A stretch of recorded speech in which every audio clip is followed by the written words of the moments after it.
Olá, eu sou Vinícius Bicário, advogado de imigração, sócio da Bicário Legal Consultant, e nós vamos falar sobre a lei anti-imigração que foi sancionada pelo governador DeSantis e entra em vigor em 1º de julho.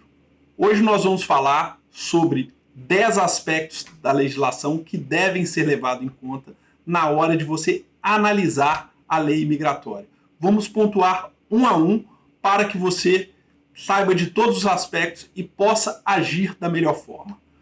Primeiro aspecto, aspecto político. Qualquer avaliação da lei imigratória que foi sancionada no estado da Flórida não pode se esquecer do atual cenário político dos Estados Unidos. O governador DeSantis é um pré-candidato do Partido Republicano. E eu não tenho dúvida que a proposta de lei foi muito baseada nos planos que ele tem para o seu eventual governo, caso ganhe as prévias e depois as eleições americanas. A intenção dessa lei foi dialogar com o eleitor mais conservador. Portanto, esse objetivo o governador já atingiu. A lei flutuou durante a imprensa americana por semanas como um dos assuntos mais falados e o governador DeSantis, naturalmente, teve uma exposição enorme na mídia. Então, primeiro aspecto, aspecto político, foi atingido pelo governador DeSantis. O segundo aspecto da legislação, nós não podemos esquecer que imigração é tema de competência federal. Ou seja, quem pode regulamentar aspectos imigratórios nos Estados Unidos é o governo federal e a legislação federal.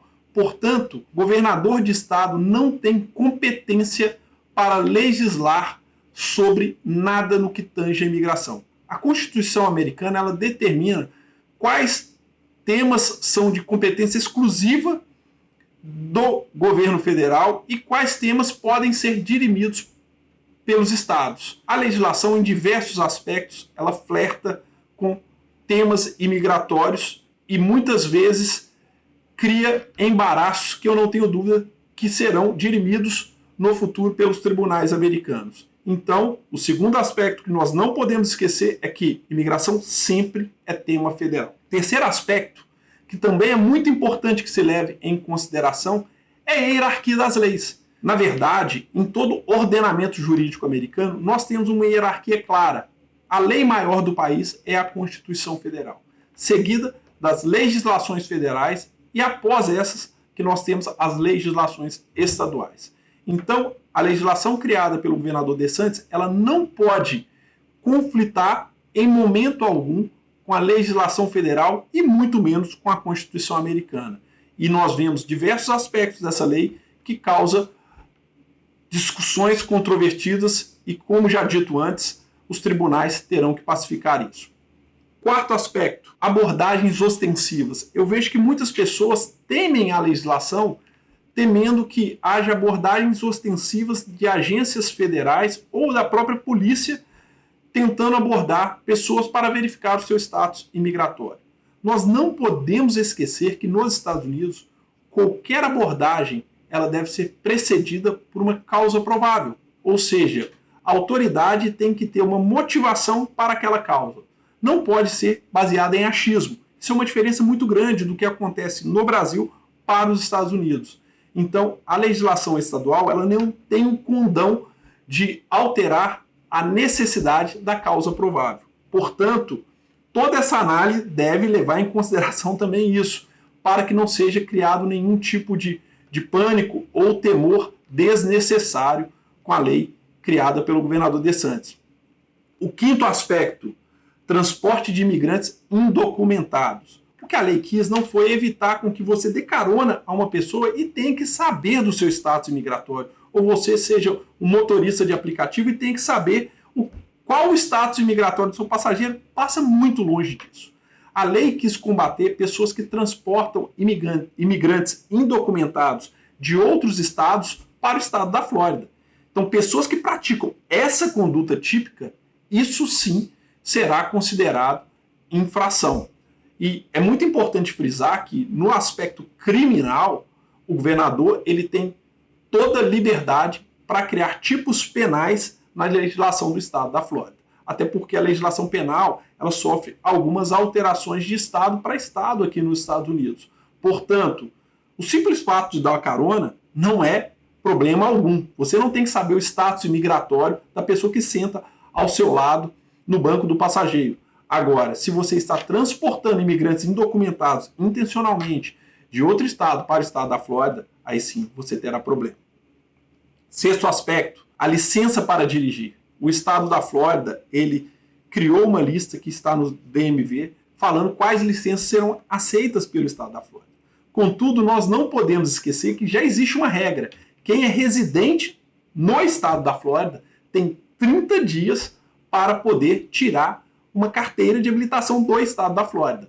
O que o governador quis com esse tipo foi regulamentar algo que, de alguma maneira, já existia. Você não pode residir na Flórida e ter uma carteira de habilitação de outro estado. Você tem que obter a carteira do estado da Flórida. Ele não quis evitar com que uma pessoa que mora em outro estado venha para a Flórida dirigindo e aqui ela teria que tirar uma carteira de habilitação. Isso não é minimamente razoável, como acontece com os turistas que podem muitas vezes usar a carteira até do seu país de origem. Agora, a determinação é, se você reside na Flórida, você deve ter uma carteira de habilitação do estado da Flórida. O sétimo aspecto, e que está sendo muito explorado nas redes sociais e nas discussões. Hospitais. Os hospitais deverão ter um questionário onde eles questionem o status imigratório do paciente. Agora, é muito importante frisar que esse questionário é para que seja feito um levantamento de informações pelo hospital. E o paciente ele tem o direito de se recusar a informar o status no questionário. Vai ter essa opção, falando que ele não quer informar o seu status imigratório. Então é para um levantamento de informação e não para cercear o atendimento do imigrante indocumentado. São coisas diferentes. O que a gente percebe claramente é que o Estado quer ter essas informações para, de alguma maneira, usar esses dados até politicamente, talvez pressionar o governo federal para que aumente os benefícios dirigidos ao Estado, tendo em vista que grande parte de imigrantes indocumentados estão sendo atendidos. Mas o imigrante não tem a obrigatoriedade ali de informar o seu status. Ele pode se recusar a prestar essa informação.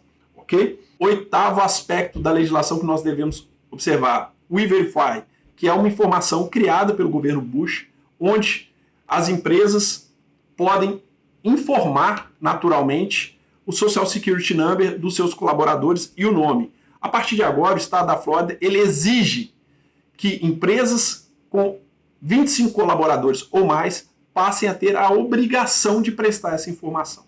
Essa informação ela tem a principal finalidade de checar se o número do seguro social e o nome confirmam com a base de dados do governo, porque várias pessoas lançam mão de dados adulterados, ou seja, cartões de seguridade social falsos, até porque hoje é muito fácil você produzir um documento desse, o cartão é relativamente simples, né? Então, a grande intenção do governo é que haja essa conferência para que evite que uma pessoa use o número de seguro social de outra pessoa. Então, esse é o oitavo aspecto. Nono aspecto, os tribunais. Nós devemos aguardar, após a entrada em vigor da lei, que é agora no dia 1º de julho, como os tribunais vão se posicionar com seus diversos dispositivos. A gente já vê algumas poucas ações sendo protocoladas, mas eu não tenho dúvida que após a entrada em vigor da lei, esse número vai aumentar. E a partir daí, a gente vai verificar como os tribunais vão se posicionar. E, naturalmente, vão limitar a atuação da lei e cortar eventuais excessos que conflitem com a legislação federal e com a Constituição americana. E, por fim, o 10º aspecto é um conselho que eu gostaria de dar a todos. Não entre em pânico. Vi várias pessoas relatando o desejo de mudar da Flórida. Conheço pessoas que, inclusive, tomaram a decisão de sair do estado com medo do que estava acontecendo. Não há motivo para isso. Eu entendo que a repercussão da lei certamente será até maior do que os efeitos práticos após a sua entrada em vigor. Não há motivo para pânico. E os aspectos que, porventura, excedam serão naturalmente dirimidos e limitados pela legislação federal e pela Constituição americana. Porque imigração, inquestionavelmente, é tema federal. E isso deve ser regulamentado pelo Congresso americano e pelo governo dos Estados Unidos da América, e não por um governador de estado. Continue nos seguindo, semanalmente a gente vem com informações importantes para você. Até mais!